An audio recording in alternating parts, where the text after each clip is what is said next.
بسم الله الرحمن الرحيم الحمد لله والصلاة على أهلها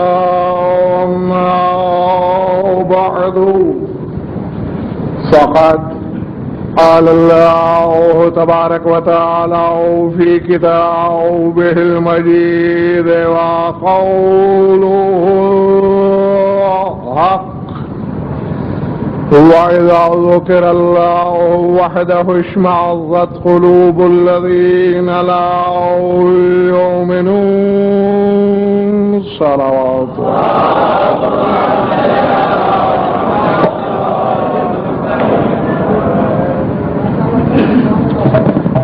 سورہ زمر سے ایک آیت پڑھی میں نے.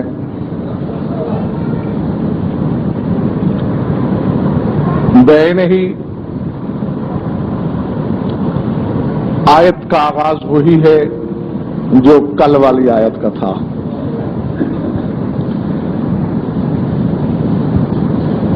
کل کی آیت میں خدا نے یہ فرمایا تھا کہ جب میری توحید کا ذکر ہوتا ہے تو کافر پیٹ پھرا کے بھاگ کھڑے ہوتے ہیں. اور آج کی آیت آغاز وہی ہے لیکن لب و لہجہ آیت کا بہت سخت ہے. فرمایا اذا ذکر اللہ وحدہ اشمئزت قلوب الذین لا یؤمنون بالآخرۃ واذا ذکر الذین من دونہ اذا هم یستبشرون.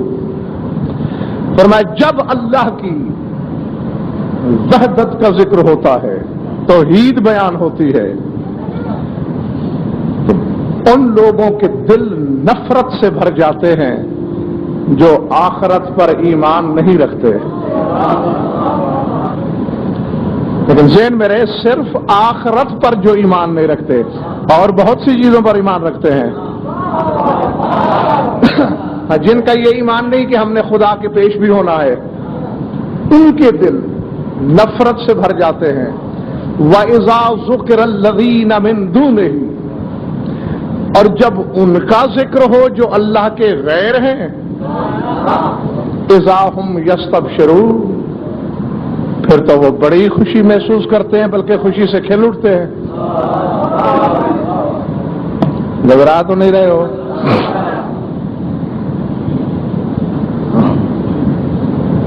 پھر غور کریں، جب میری توحید مذکور ہوتی ہے تو دلوں میں نفرت، ہر ایک کے نہیں، جو آخرت پر ایمان نہیں رکھتے ان کے دل متنفر ہوتے ہیں. وَإِذَا، اب چونکہ لفظ ہے دون، اور دون کے دو معنی ہے قرآن میں، ایک غیر، دوسرے پست. دونوں مثالیں آپ کو سنا دیتا ہوں. ما لکم من دون اللہ من ولی ولا شفیع، یہاں غیر ترجمہ ہوگا کہ اللہ کے بغیر نہ تمہارا کوئی ولی ہے اور نہ ہی شفیع. اور سورہ جن میں، چلو اگر واہ کہہ دیا تو مجھے پھر واپس آنا پڑا. جب آیت نے بتا دیا کہ اللہ کے بغیر نہ کوئی ولی ہے نہ کوئی شفیع، تو اب اگر قرآن کسی کو ولی کہہ دے، کسی کو شفیع کہہ دے، تو ماننا پڑے گا وہ اللہ کا غیر نہیں ہے.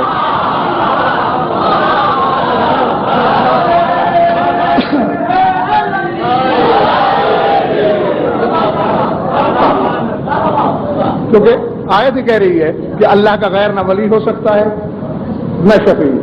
تو اگر کوئی شفیع ہے تو پھر وہ غیر اللہ نہیں، اگر کوئی ولی ہے تو وہ بھی غیر اللہ نہیں. اور دوسرے معنی کیا ہیں دون کے؟ پست. سورہ جن میں جنات کا مکالمہ بیان فرمایا ہے خدا نے کہ وہ کہہ رہے ہیں منا الصالحون ومنا دون ذالک، کہ ہم میں سے کچھ جنات تو صالح ہیں، نیک ہیں، اور کچھ پست ہیں. تو آئیے ایک ترجمہ غیر، ایک پست. اب دونوں ترجموں کو تول کے دیکھیے. جب تو میری توحید بیان ہوتی ہے تو لوگوں کے دل نفرت سے معمور ہو جاتے ہیں. وَإِذَا ذُكِرَ الَّذِينَ مِن دُونِهِ، لیکن جو من دون ہیں یعنی یا غیر ہیں اللہ کے یا پست ہیں اللہ سے.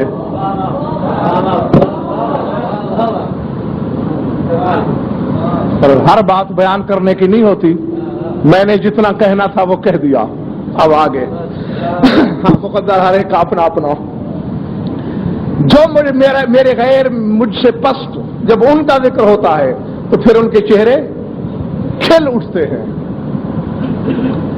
اب مجھے بتاؤ، دیکھا ہے تم نے کوئی بندہ ایسا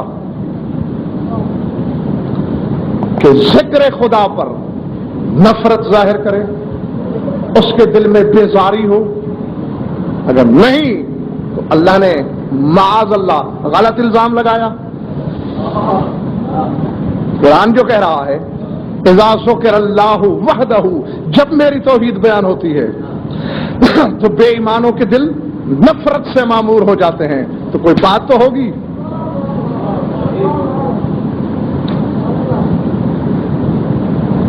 اصول سلام بن ابی عمرہ، اصل میں اصول اربع میں تھے، یعنی 400 کتابیں اصول پر تھیں. اور یہ ہم جیسوں کے سیل انگاری کا نتیجہ ہے کہ آپ تک 4 پہنچی ہیں. کافی ملا یاز الفقی، تہذیب الاحکام اور الاستبصار. تو 400 تو پتہ نہیں کہاں گئیں. اربع میں سے اصول 16 باقی رہیں، یعنی 16 کتابیں اصول کی. ان اصول 16 میں ایک کتاب اصول سلام بن ابی عمرہ ہے.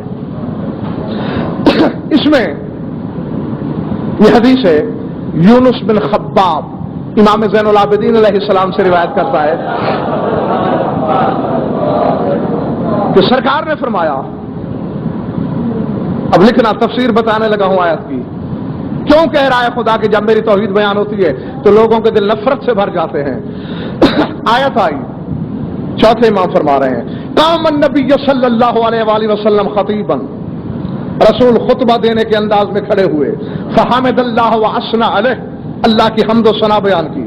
اور اس کے بعد فرمایا ما بال اقوام اذا ذکر آل ابراہیم وآل عمران استبشروا وفرحوا وَإِذَا ذُكِرَ آلُ مُحَمَّدٍ اشْمَأَزَّتْ قُلُوبُهُمْ فَوَالَّذِي نَفْسُ مُحَمَّدٍ بِيَدِهِ لَوْ أَنَّ عَبْدًا جَاءَ يَوْمَ الْقِيَامَةِ بِعَمَلِ 70 نَبِيًّا مَا قَبِلَ اللَّهُ ذَلِكَ مِنْهُ حَتَّى يَلْقَى اللَّهَ بِوِلَايَتِي وَوِلَايَةِ أَهْلِ بَيْتِي.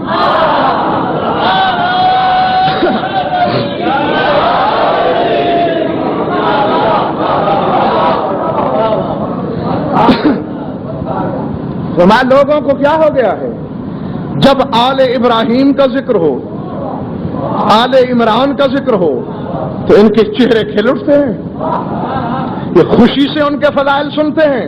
وَإِذَا ذُكِرَ آلُ مُحَمَّدٍ، اور جب آل محمد کا ذکر ہو اشمأزت قلوبہم، ان کے دل نفرت سے بھر جاتے ہیں.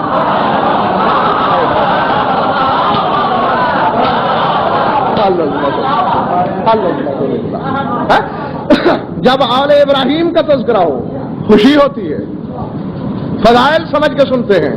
اور جب آل محمد کی فضیلت بیان ہو تو دل نفرت سے لبریز. آگے قسم کھائی رسول نے، فرماتے والذی نفس محمد بیدہ، مجھے قسم ہے اس ذات کی جس کے قبضہ قدرت میں محمد کی جان ہے.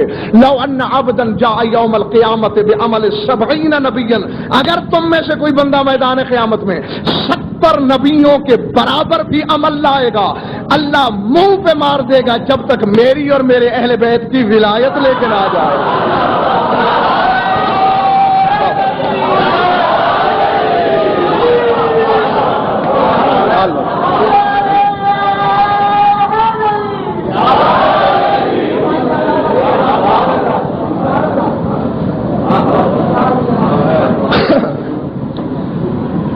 کیا نتیجہ نکلا میرے سامعین؟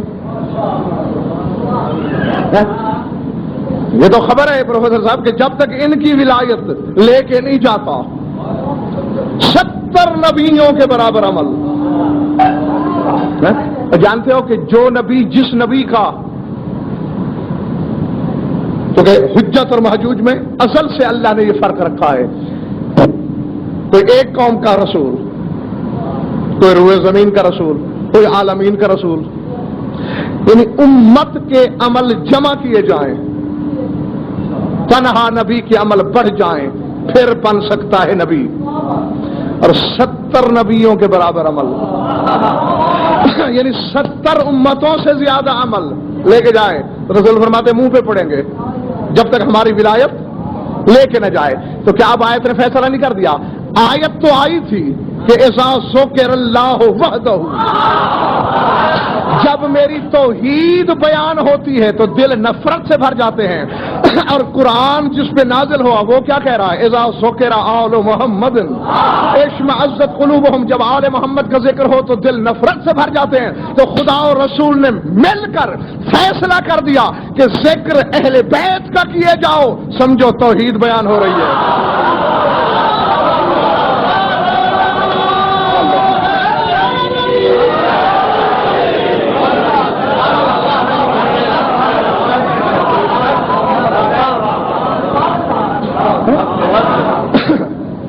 یعنی گزشتہ رات بھی تو قرآن نے یہی ثابت کیا تھا کہ یہ شامل ہوں تو وہ کہتا ہے وحدت ہے،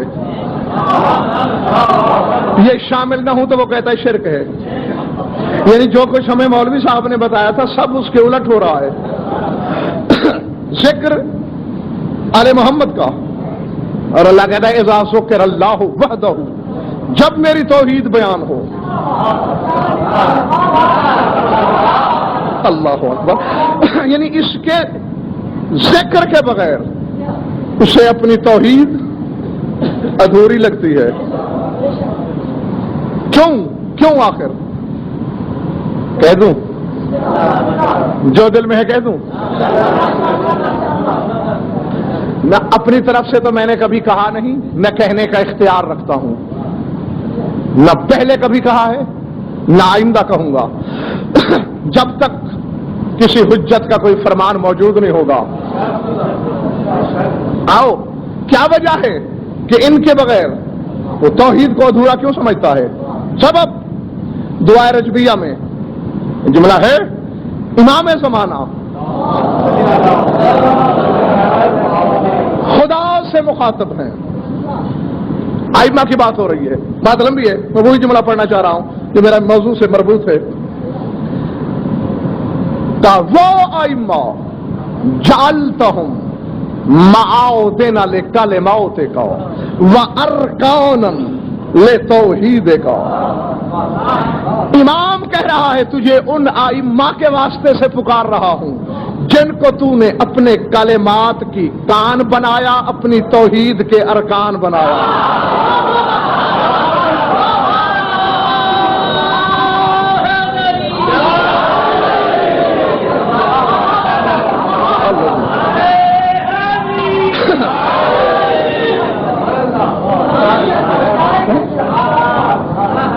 جو سمجھ گئے انہیں میری طرف سے داد، جو نہیں سمجھے وہ تھوڑا اور غور کریں۔ کلمات کا معدن کان، فجعلتہم معاودن لکلماتک، تو نے اپنے کلمات کا معدن بنایا۔ اب الحم سے والناس تک قرآن سامنے ہے، جس جس شے کو اللہ کلمہ کہے وہ نکلا ان سے ہے، اس کی کان یہ ہے۔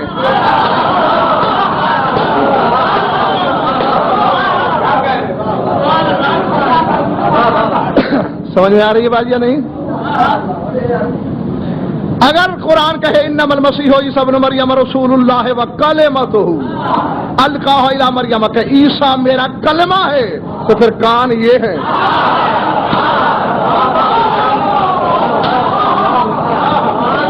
سمجھ میں آئی بات؟ نہیں، زیادہ میں قرض زیادہ مدت تک نہیں رکھتا، اور یہ تو آپ کو سینکڑوں بار تجربات ہو چکے ہیں کہ برسوں پہلے بھی کوئی جملہ کہا ہو میں نے تو کہیں نہ کہیں جب موقع ہوتا ہے تو پھر اس کی تشریح خود بخود سامنے آ جاتی ہے۔ یاد کیجئے کسی مجلس میں میں نے آپ کو بتایا کہ اہل نجران عیسیٰ کو ابن اللہ کہہ رہے تھے، اللہ کا بیٹا۔ جب رسول نے دلیلیں دی تو انہوں نے فوراً پٹڑی بدلی کہ ہم اسے صلبی بیٹا نہیں کہہ رہے، ہم تو یہ کہہ رہے ہیں کہ اللہ نے عیسیٰ کو بیٹا بنا لیا ہے، صلب سے نہیں، متبنا ہے، بنا لیا ہے۔ تو فوراً آیت آ گئی تھی، لو اراد اللہ ان یتخذ ولدا لاصطفى مما یخلق ما یشاء۔ اے میرے حبیب ان بدبختوں سے کہہ دو، اگر میں نے کسی کو بیٹا بنانا ہی ہوتا تو عیسیٰ کو بناتا، پھر ان میں سے کسی کو کیوں نہ بناتا جنہیں میں نے خلق کیا ہے۔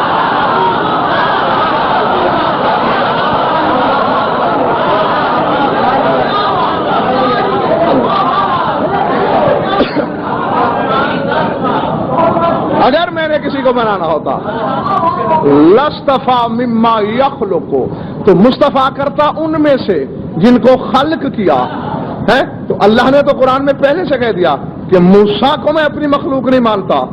تو آج پتہ چل گیا دعائے رجبیہ سے کہ تیرے ہر کلمے کی کان یہ ہے۔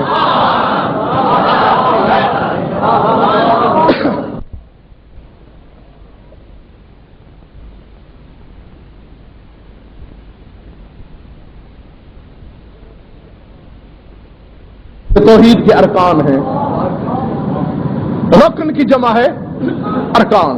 رکن الشیء، لغت تو لغت ہی ہوتا ہے، اس کا کسی مسلک سے کیا واسطہ۔ رکن الشیء ما یتقوم بہ الشیء، کسی بھی شے کا رکن وہ ہوتا ہے جس کے سبب سے وہ شے قائم ہو۔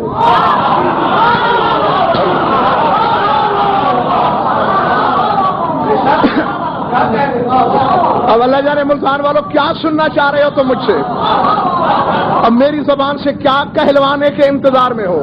رکن الشیء ما یتقوم بہ الشیء، جس شے کے سبب وہ شے قائم، وہ ہوتی ہے رکن۔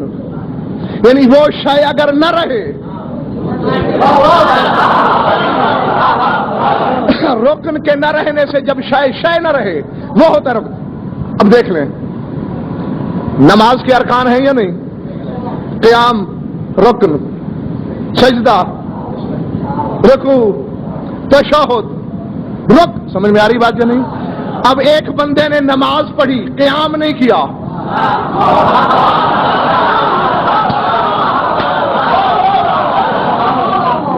العظمت للہ، جاؤ مجتہد سے لکھوا کے لاؤ، ہو گئی نماز؟ وہ کہے گا عمدن چھوڑا یا سہون، دونوں حالتوں میں نماز باطل، کیوں؟ رکن نہیں ہے، رکن کے بغیر نماز ہو ہی نہیں سکتی۔ یعنی رکن اس کو کہتے ہیں کہ اگر اسے الگ کر لیا جائے تو وہ شاید اپنا وجود کھو بیٹھے، یا چھوڑ دو آل محمد کا مذہب، اہل بیت کو جہنم کے ایندھن کی نہیں مومن کی ضرورت ہے۔ وہ کہتے ہیں تم نے ائمہ کو اپنی توحید کا ارکان بنایا تو پھر ماننا پڑے گا کہ 12 انہیں کہتے ہیں جب یہ نہ رہے توحید نہ رہے۔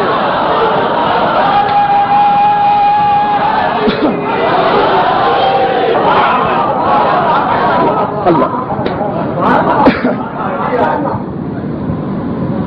ہاں، ارے آج بہت ناساز تھی میری طبیعت، آتے ہی میں نے بتایا پتہ نہیں ممبر پہ کون سی شے پڑھواتی ہے۔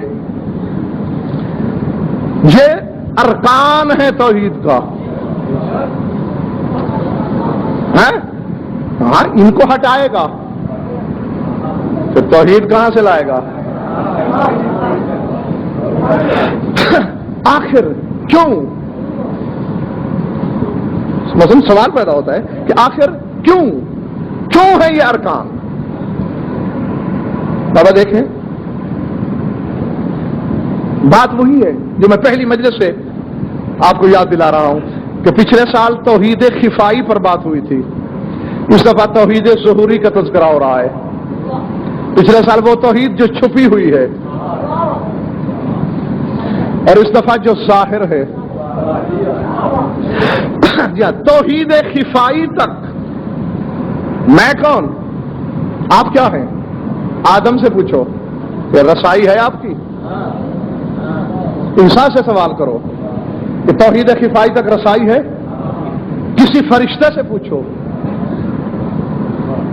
چلیے یوں یاد دلاتا ہوں، یہ فرمان کئی بار علماء سے مجھ سے بھی کئی دفعہ آپ سن چکے ہیں، ایک نہیں 4 معصومین کا مختلف مقامات پہ یہ فرمان ہے کہ لولا نا ما عرف اللہ، لولا نا ما عبد اللہ، اگر ہم 14 نہ ہوتے نہ اللہ پہچانا جاتا نہ اللہ کی عبادت ہوتی۔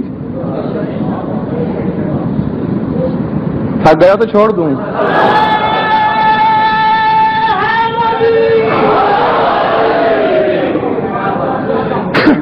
اگر ہم نہ ہوتے نہ وہ پہچانا جاتا نہ ہی اس کی عبادت ہوتی۔ ہم تھے بنا عرف اللہ، ہم تھے تو پہچانا گیا، بنا عبد اللہ، ہم تھے تو اس کی عبادت ہوئی۔ اب یہی غضنفر سے شروع کرو اور چلے جاؤ آدم تک، دردائل سے شروع کرو اور چلے جاؤ جبرائیل تک، ہر ایک عابد سے پوچھو عبادت کس سے سیکھی؟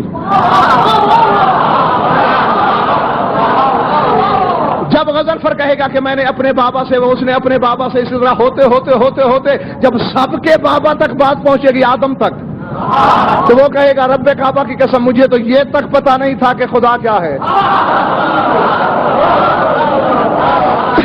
مجھے تو کوئی خبر نہیں، میرا علم تو اتنا ہے کہ میں تو انہی کو خدا مان چلا تھا۔ ان کا نور دیکھ کر انہوں نے تسبیح پڑھی، میں نے ان سے سن کر پڑھی۔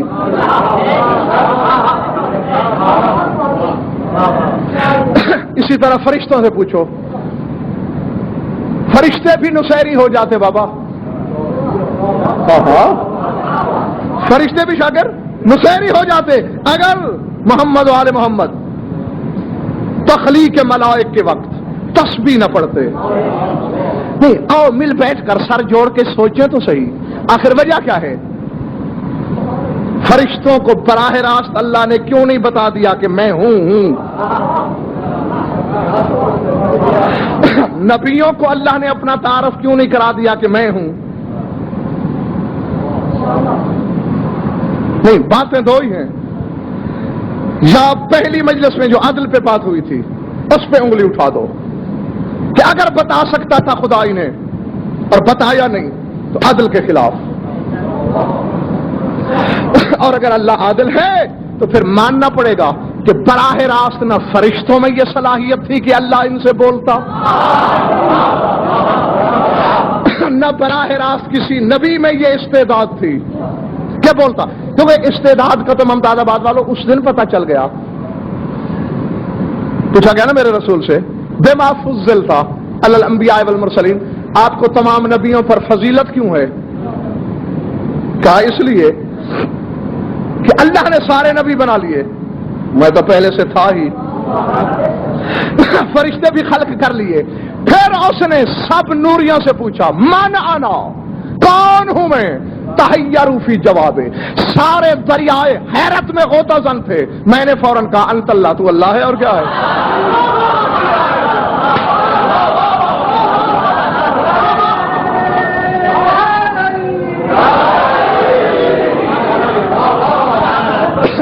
بڑی مہربانی، بڑی نوازش۔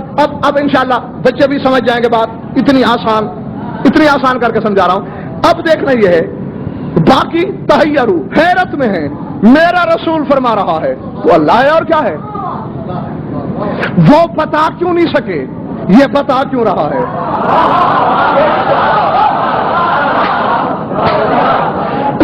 آؤ اس کو میں ایک حصی مثال میں سمجھاؤں تاکہ یہ چھوٹے بچے بھی میری بات سمجھ جائیں۔ میں خطابت کے ساتھ ساتھ مصور بھی ہوں، میں نے ایک تصویر بنائی، میں نے بنائی نا، کس سے؟ کینوس، برش، رنگ، اسباب، وقت، یہ ساری چیزیں جمع کی، پھر ایک تصویر بنی۔ اب میں نے اس تصویر سے پوچھا بنا کے میں کون ہوں؟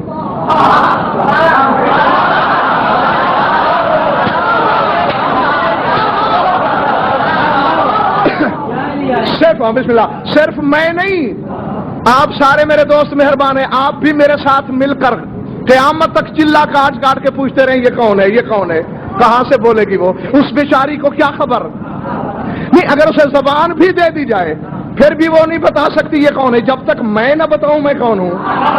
لیکن اگر میں تنہائی میں بیٹھا ہوں، جاگنا حلالی ہو، اشارے سے گزر جاؤں گا۔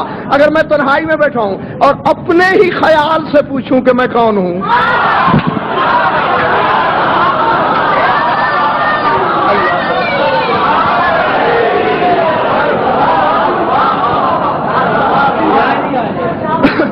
اور سنا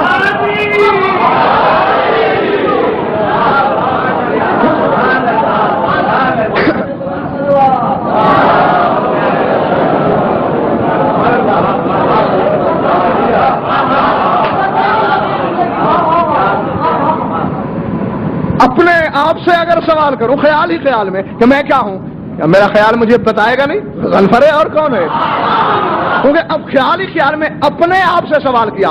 آپ میری طرف دیکھو، آدم شے سے تھا، مٹی سے، فرشتے شے سے تھے، نور سے، کوئی جوہر سے تھا، کوئی عنصر سے تھا، کوئی طبیعت سے تھا، کوئی مادے سے تھا، کوئی مثال سے تھا، بہرحال ہر شے کسی نہ کسی شے سے تھی۔ اب دماغ تو اللہ رکھتا نہیں کہ وہاں خیال کی بات ہو، لیکن انما یرید اللہ، وہ صاحب ارادہ ضرور ہے۔ نبیوں سے پوچھنا ایسے تھا جیسے تصویر سے پوچھا، اور محمد سے پوچھنا ایسے تھا جیسے ارادے سے پوچھا میں کون ہوں۔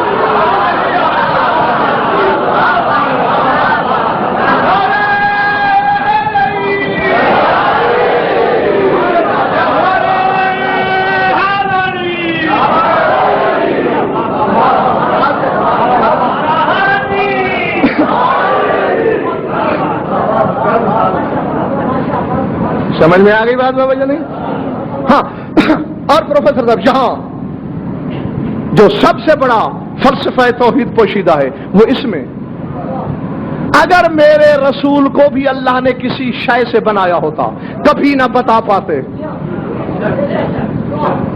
نہیں، اچھا چلو، اللہ عالم ہے، جو سوچ میں پڑ گئے ہو ہے نا، عالم جانتا ہے نا، اللہ کے علم میں تھا ایک آدم نہیں میں 10 کروڑ آدم بناؤں، مجھے نہیں پہچان سکتے، ٹھیک ہے، بلکہ اپنے سے الگ ہو کے جس کو بھی بنایا ظاہر ہے اسے بناؤں گا کسی سے۔ اب یوں ہے بابا، میں نے کسی کا گھر دیکھا نہ ہو اور آپ مجھے دروازے پہ لے جا کے کھڑا کر دیں کہ تب مانیں گے تمہیں علامہ، بتاؤ اس گھر کے کمرے کتنے ہیں، اساس البیت کیا ہے، خواب گاہیں کتنی ہیں، ڈرائنگ روم کہاں ہے، باورچی خانہ کہاں ہے، رقبہ کیا ہے، فلاں کمرے میں رنگ کیسا ہے، بتا سکتا ہوں میں؟ اور آپ کہیں بھئی آج سارا دن تو اس کا چکر لگاتا رہے، طواف کرتا رہے، میں کہوں گا بابا سارا دن نہیں ساری زندگی کروں، جس چیز کو دیکھ رہا ہوں 4 دیواری تو بتاؤں گا، اندر کیا ہے مجھے کیا پتا۔ تو یہی اس علیم بالذات نے دیکھا کہ جس کو بھی میں نے اپنی ذات سے الگ ہو کے بنا دیا، اور جب میں نے اس سے پوچھا اسے میری توحید کا کیا پتا، اور اگر میں نے بعد میں اسے سبقاً طالب علم کی طرف پڑھا بھی دیا کہ میں خالق ہوں، وہ کیا سمجھ پائے گا کہ کیسا خالق، کتنا خالق؟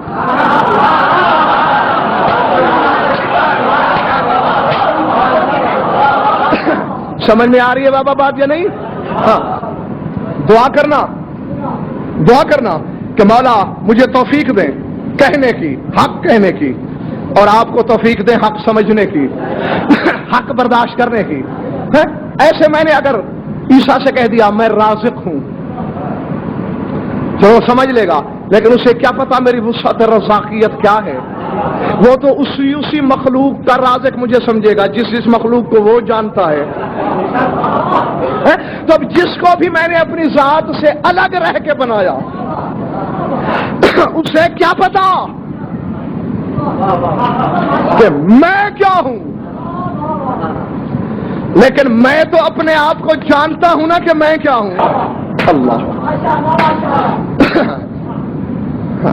یہ جس چیز کا نام معجزہ یا کرامت ہے نا بابا، خدا کی قسم پروفیسر صاحب بڑے بڑے علماء کو میں نے ٹٹولا ہاں بہت بس انگلیوں پہ گنے جا سکتے ہیں جو حقیقت تک پہنچے. بڑے بڑے دکاندار صرف ظاہر کے گرد لٹو ہو رہے ہیں. یعنی مثال دوں ذرا تشریح بھی ہو جائے گی اور اس بات کو سمجھنے میں بچوں کے آسانی بھی رہے گی. اب مثال کے طور پر موسیٰ عصا پھینکتے تھے, کیا ہو جاتا تھا؟ سانپ بنتا تھا. اچھا یقین مانیے اکثریت کا خیال ہے کہ یہ کمال عصا میں تھا.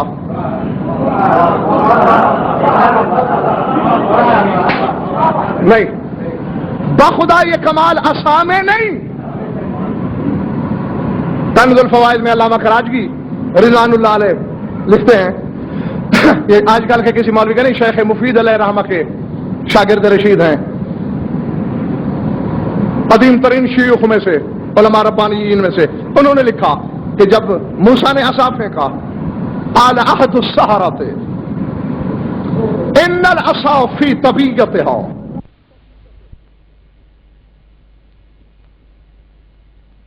ان تسعى اذا رميت وتتشكل حيوانا اذا القيت.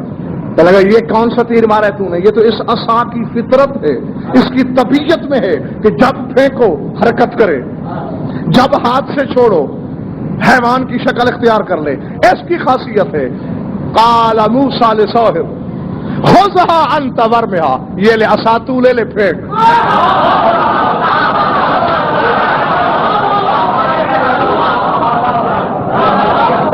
سمجھ میں آئی بات یا نہیں؟ خذها انت ورمها, یہ لے پھینک. رماها الساحر فما تغیرت عن حالها, جادوگر نے پھینکا ویسے کا ویسا سوٹا, ویسے کی ویسی لٹ, ویسے کی ویسی لکڑی. اخذها موسیٰ ورماها فصارت حیۃ تسعى, موسیٰ نے اٹھایا اور پھینکا, سانپ بن کے دوڑنے لگا. اب مشرک تھا, فرعون کا درباری جادوگر تھا, کافر تھا, کفر میں زندگی گزاری. لفظ یہ ہے جو ہی دوڑتے ہوئے دیکھا فوراً موسیٰ کے قدموں پہ گرا, کہنے لگا لیس السر فی العصا انما السر فیما القاها آمنت بإلہ موسیٰ. کہنے لگا راز عصا میں نہیں, راز اس ہاتھ میں ہے جو پھینکتا ہے.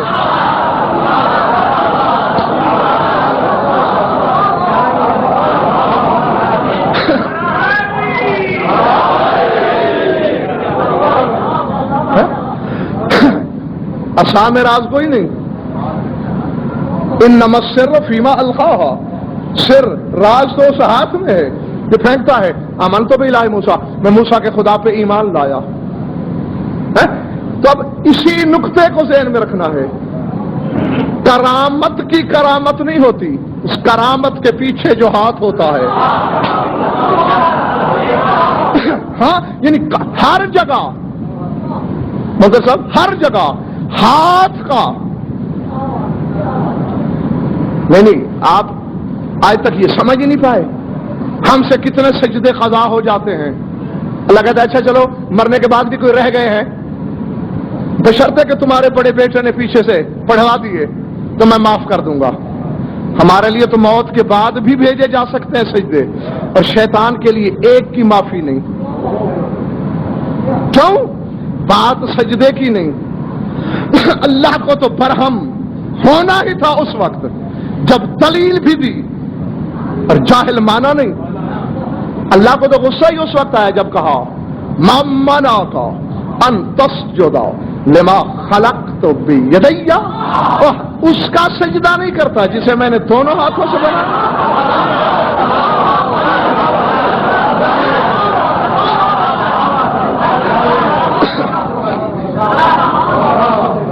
جسے میں نے دونوں ہاتھوں سے خلق کیا, اس کے سجدے سے انکار.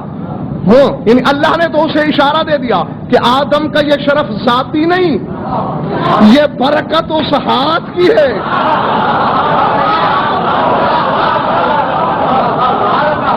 اللہ اکبر. نہیں, اب ہے ایک اشارہ صاحبان اشارت کے لیے, ایک اشارہ یعنی کسی ہاتھ نے آدم کی مٹی خمیر کی.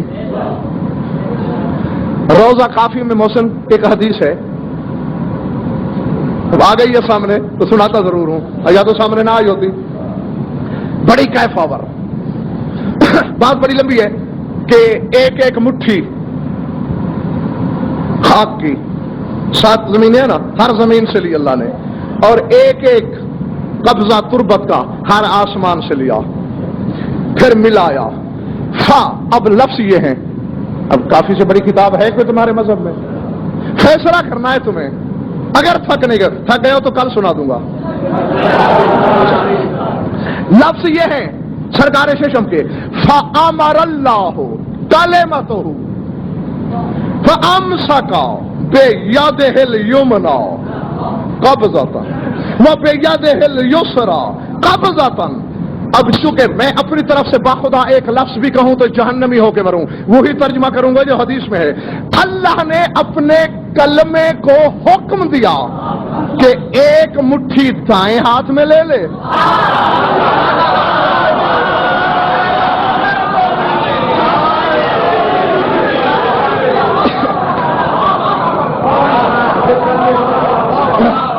اللہ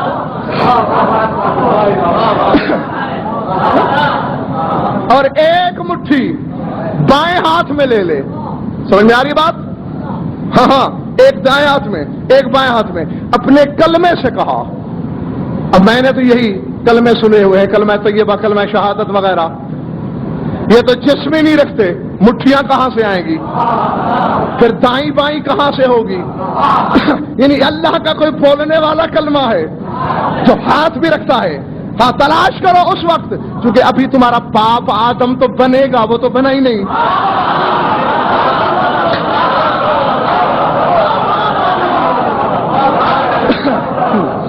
یہ آدم سے پہلے جسم رکھنے والا کہاں سے آیا ہے اللہ کا کلمہ.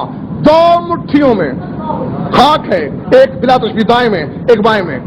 اللہ نے کہا سامنے کر، کلمے نے سامنے کی، وہ دائیں مٹھی میں جو مٹی تھی اسے دیکھ کر اللہ نے کہا من کے رسول والانبیاء والمومنین خلقتہم للجنت ولا ابالی. اے دائیں ہاتھ والی مٹی، تجھ سے نبی بناؤں گا، رسول بناؤں گا، مومن بناؤں گا، جنت کے لیے بناؤں گا. ہے کوئی مجھ سے پوچھنے والا؟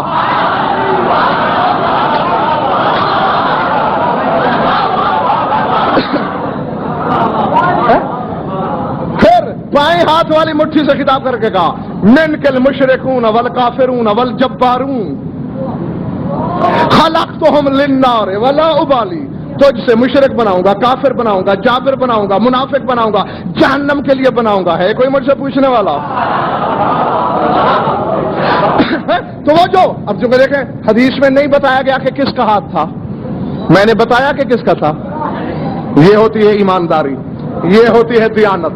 میں بھی نہیں بتاتا کس کا تھا، پتہ نہیں کس کا تھا، ڈھونڈو. بہرحال کوئی تھا آدم سے پہلے.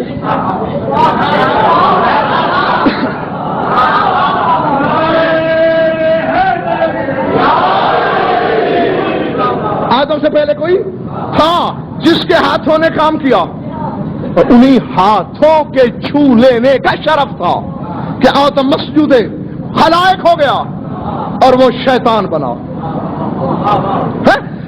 تو اب بابا یہ جو واسطہ بل واسطہ بن رہے ہیں، لاکھ تعارف کرائے انہیں خدا، یہ کیا بتائیں؟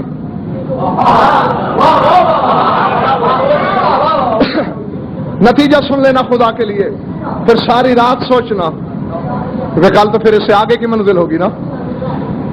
اللہ نے کہا کائنات مل کر بھی، یعنی میں اپنی پوری مخلوق کے دماغ کا عرق نکال کے کسی ایک کے دماغ میں بھی رکھ دوں، پھر بھی رہے گا تو وہ میرا بندہ، میری مخلوق، شے کی پیداوار. اب شے کی پیداوار شے کے خالق کو کیا سمجھے گی؟ مگر میں اپنے آپ کو تو جانتا ہوں کہ میں کیا ہوں، اور میرے ارادے میں ہے کہ میری حقیقی پہچان بھی ہو. اب میں غضنفر تو ہوں نہیں کہ چاہوں کچھ ہو کچھ اور، سوچوں کچھ نتیجہ ہو کچھ. میں تو ہوں علی کل شیء قدیر کی مسند اقتدار پہ فائز خالق. جب میرے ارادے میں ہے کہ پہچانا جاؤں تو میں پہچانا جاؤں گا. شے سے بننے والا تو مجھے پہچان نہیں سکے گا. کیوں نہ میں اسی ارادے کو وجود میں ڈال دوں.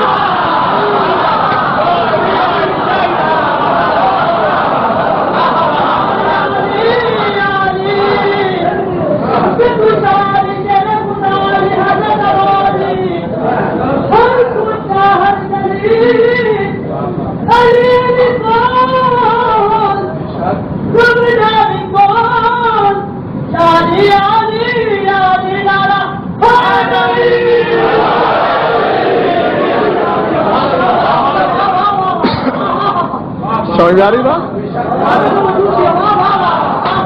یہ ہے توحید کا ظہور ہو رہا ہے، یہاں توحید ظاہر ہونے لگی ہے. تو کیوں نہ میں اپنے اس ارادے کو وجود میں بدل دوں. بس چونکہ قدیر نہیں وہ ہاتھ اٹھائے جو کہتا ہے کہ اللہ عاجز ہے کسی کا خیال؟ وہ قادر ہے. بس جب یہ چاہا کہ ارادے کو وجود دے دوں تو وہ وجود میں ڈھل گیا، اور ایسا بے عیب ڈھلا، ایسا تعریف کے قابل ڈھلا کہ ڈھالنے والے کو کہنا پڑا تو محمد ہے.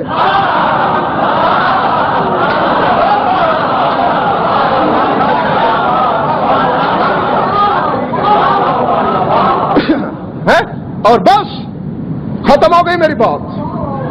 محمد کے معنی حمد کیا ہوا، تو لائق حمد ہے. میں کہاں جاؤں، کیا کروں؟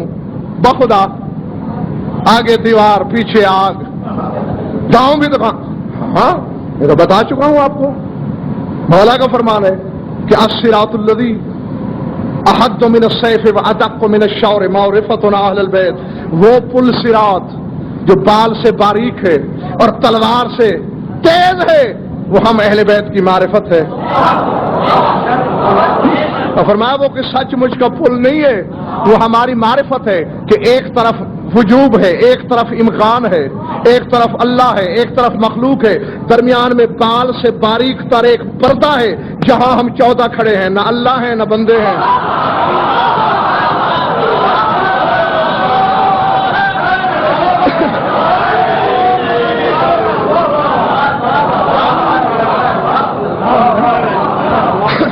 عبد ہو کر بھی بندوں جیسے نہیں، اس کی ذات سے صادر ہو کے بھی مخلوق جیسے نہیں، نہ وہ ہیں نہ یہ ہیں.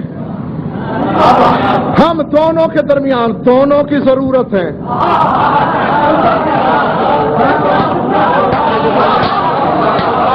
دونوں کے درمیان دونوں کی ضرورت. اس سے لیتے ہیں ادھر دیتے ہیں، ادھر سے لیتے ہیں ادھر دیتے ہیں. یا رسول اللہ ہم تھوڑے علم والے سمجھے نہیں، فرمایا اس سے رزق لیتے ہیں، اولاد لیتے ہیں، شفا لیتے ہیں، علم لیتے ہیں، بس نعمتیں لیتے ہیں، بندوں کو دیتے ہیں.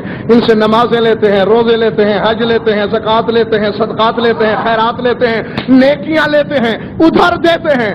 اب سوچ لینا کام کیا ہے ان کا. تیری نیکیاں بھی جائیں گی ان سے گزر کے.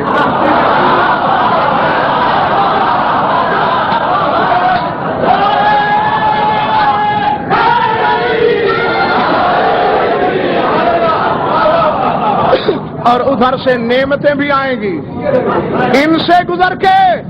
سوچ کے بھیجنا کہ کہیں نماز میں ان کی دشمنی تو شامل نہیں، کہیں تشہد میں ان کا انکار تو شامل نہیں.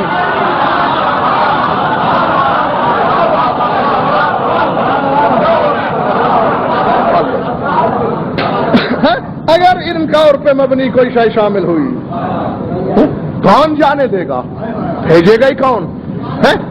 تو لائے کے ہم دے، بس ختم ہو گئی بات، سمجھ لیا. اور پھر چاہا اس نے، بے دل نے پھر چاہا. یہ میرا پہلا ارادہ ہے، اسے میں نے مکمل کیا ہے. اب اگر دوسرا ارادہ کروں تو وہ تو دوسرا ہوگا نا.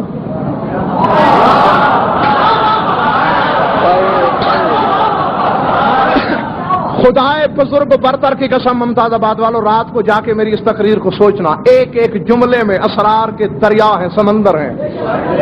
ہاں یعنی پردے میں جو کچھ میں آج کہہ سکتا تھا وہ کہہ گیا ہوں. کہ اگر دوسرا ارادہ پھر مجسم کروں وہ تو دوسرا ہوگا. میں دوئی چاہتا نہیں. اللہ اللہ اکبر. میں دوئی تو چاہتا ہی نہیں, میں غیریت کا تو تصور ہی برداشت نہیں کر سکتا, تو اب دوسرا ارادہ نہیں کروں گا, اسی پہلے ارادے کو دو کروں گا.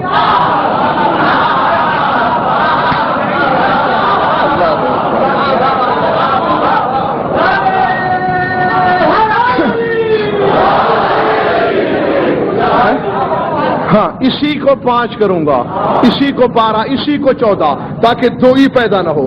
تو اب ایک ارادہ, پہلے ایک پیکر میں پھر 14 پیکروں میں. اب بتاؤ, جو میرا ارادہ میرے بارے میں جانتا ہے وہ آپ جانتے ہیں؟ تو بس یہی کچھ ہے. کائنات مل کر بھی نہیں جانتی وہ کیا ہے. یہ 14 ہے اس کا ارادہ. نحن ارادت اللہ, نحن مشیت اللہ, ہم اللہ کی مشیت, ہم اللہ کا ارادہ. تو اللہ نے چلتے پھرتے 14 ارادے زمین پہ بھیجے, کہا چاہے لو اپنی ہم بدنی دیکھ کر اپنے جیسا سمجھ لیا ہے, یہ تو توحید کا بدن پھر رہا ہے.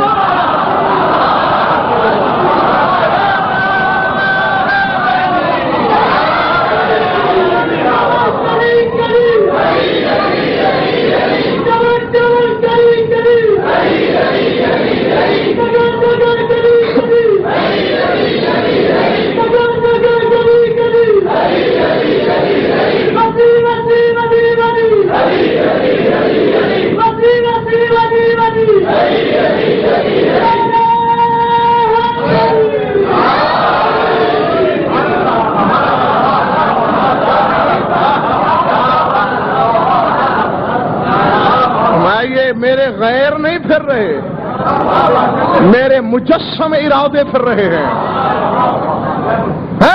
چلتا پھرتا توحید کا ظاہر ہے تم میں. اب ان کی توہین ان کی نہیں ہوگی, میری ہوگی. میرا ظاہر ہے, ان کا احترام میرا ہوگا, ان کو جھکنا میرا جھکنا ہوگا, ان سے مانگنا مجھ سے مانگنا ہوگا.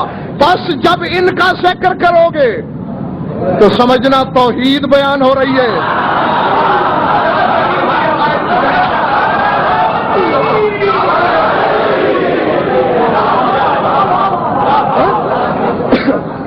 چونکہ میرے مجسم ارادے ہیں, میری وحدت کا بدن ہے.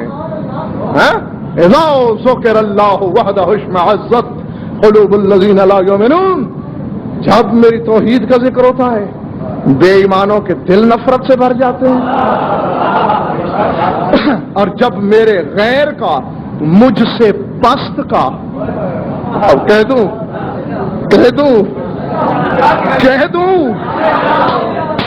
غیر کی ضد کیا ہے؟ اپنا. پست کی ضد کیا ہے؟ اعلیٰ. اللہ کہتا ہے ان کے علاوہ جو ہے وہ میرا غیر ہے, ان کے علاوہ جو ہے وہ مجھ سے پست ہے. اور جن کو اللہ ان کا اللہ ہو کے اپنے سے پست نہیں کہتا,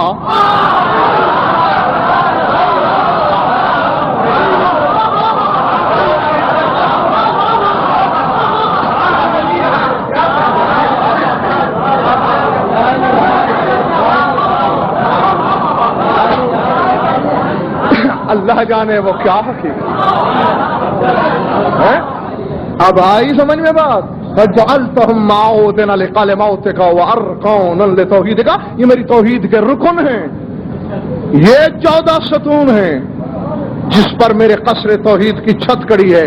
ایک ستون بھی ہٹاؤ گے تو میری توحید دھڑام سے گر پڑے گی.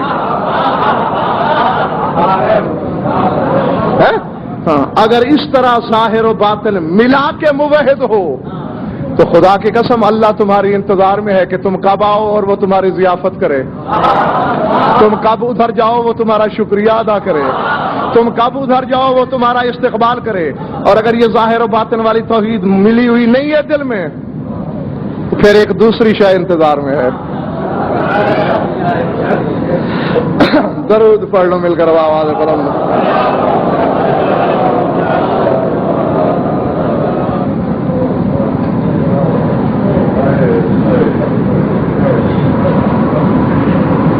کچھ لطف بھی آیا؟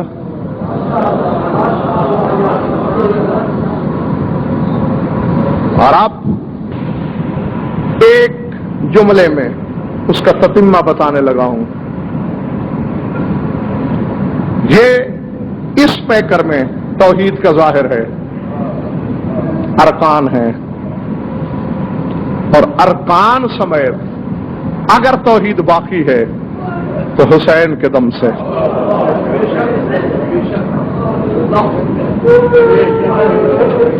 اگر بطول کا بیٹا نہ ہوتا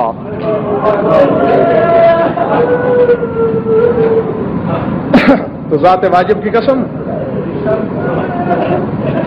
نہ ظاہر ہوتا۔ اجرکم اللہ، مولا تمہاری عبادت منظور کرے۔ سلطان کربلا کا غم نعمت ہی ایسی ہے بابا کہ جو جتنا روئے اس سے دل بھرتا نہیں۔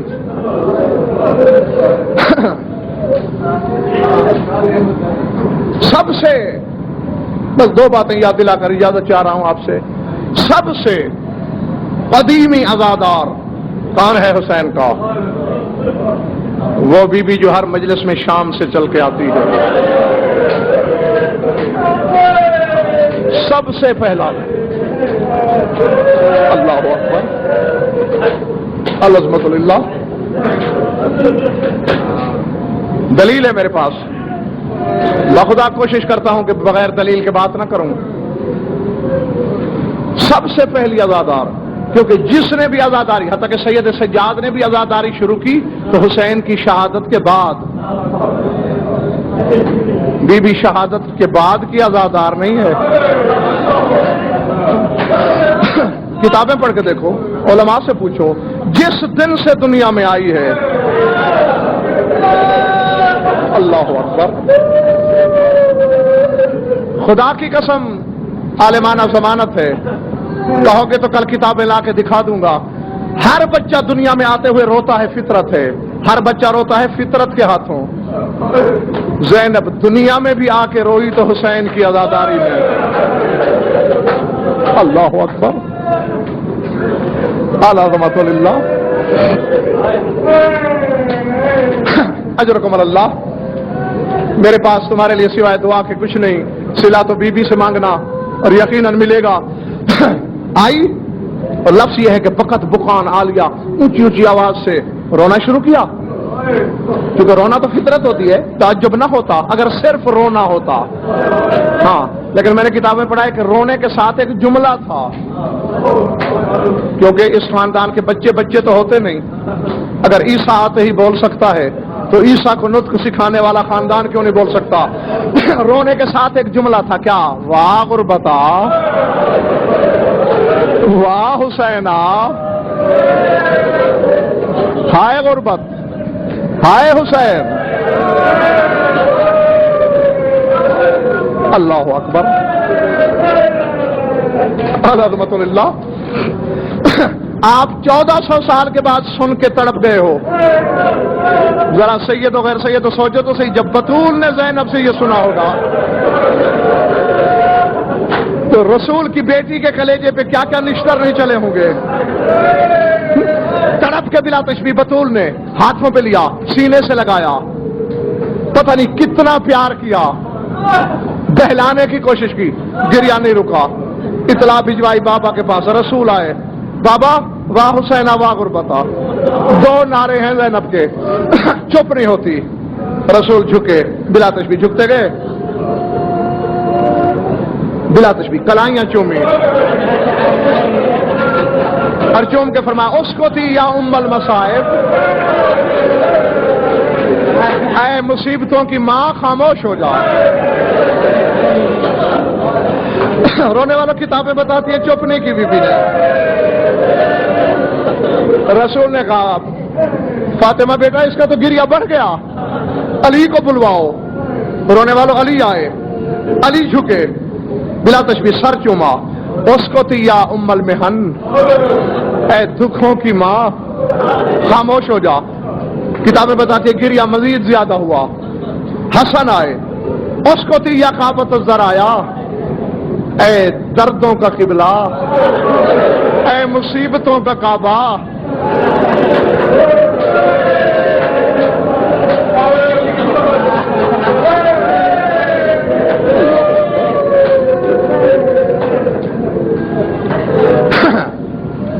بس مولا تمہاری بات قبول کرے. کتابیں کہتی ہیں گہوارے کی ڈور پکڑ کے بطول نے رونا شروع کیا,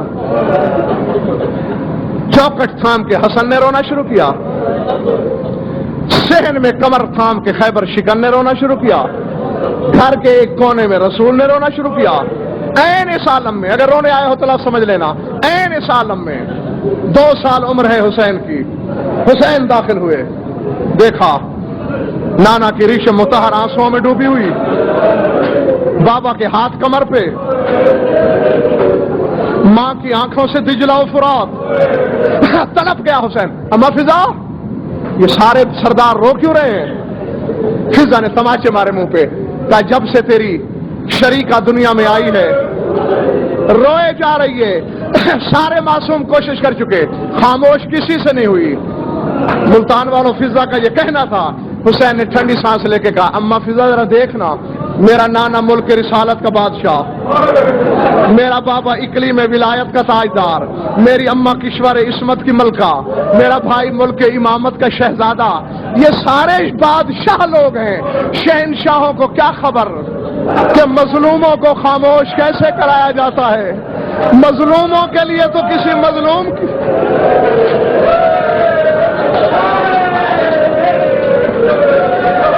اللہ اکبر. اما فضا اس کے لیے تو کوئی مظلوم چاہیے. دیکھ اب مظلوم آ گیا ہے, میں دیکھتا ہوں کیسے خاموش رہتی. قریب آئے, بلا تشبیہ پنجوں پہ اٹھے, ڈوریاں پکڑی, اختہ اسکتی منظر الیہ, بہنا آنکھیں کھول میری طرف دیکھ, چپ ہو جا. کتابیں کہتی ہیں گریا اسی روانی سے جاری رہا, اونچی آواز سے کہا اختہ اسکتی منظر الیہ ہا انا حسین. بہنا آنکھیں کھول, گریا روک میری طرف دیکھ, میں حسین بول رہا ہوں. گریا نہیں رکا, تیور بدلے ہیں. میں کہتا ہوں آنکھیں کھول, نہ تیری آنکھیں کھلتی ہے نہ گریا رکتا ہے. ایسے لگتا ہے کہ تیرا میرا معاہدہ نہیں ہوا تھا, یوں لگتا ہے کہ تیری میرے ساتھ کوئی حصے داری نہیں ہے. حصے داری کا نام آیا وہی گریا رک گیا. بند آنکھیں کھلی بلا تشبیہ, بھائی کی آنکھوں میں آنکھیں ڈال کر کہا حسین آج تو نے زینب کو تازیانہ مارا, حصے داری کا تانا دے کر میری بند آنکھیں کھلوا لی. اب یہ میرا ادھار ہے, اسے یاد رکھنا, بھول نہ جانا. کربلا میں جب میرے سر سے چادر اتر جائے پھر شام تک نو کے نیزہ پہ تم بھی آنکھیں بند نہ کرنا. پھر زینب کو بے ردا بازاروں سے گزرتے ہوئے دیکھنا ہوگا.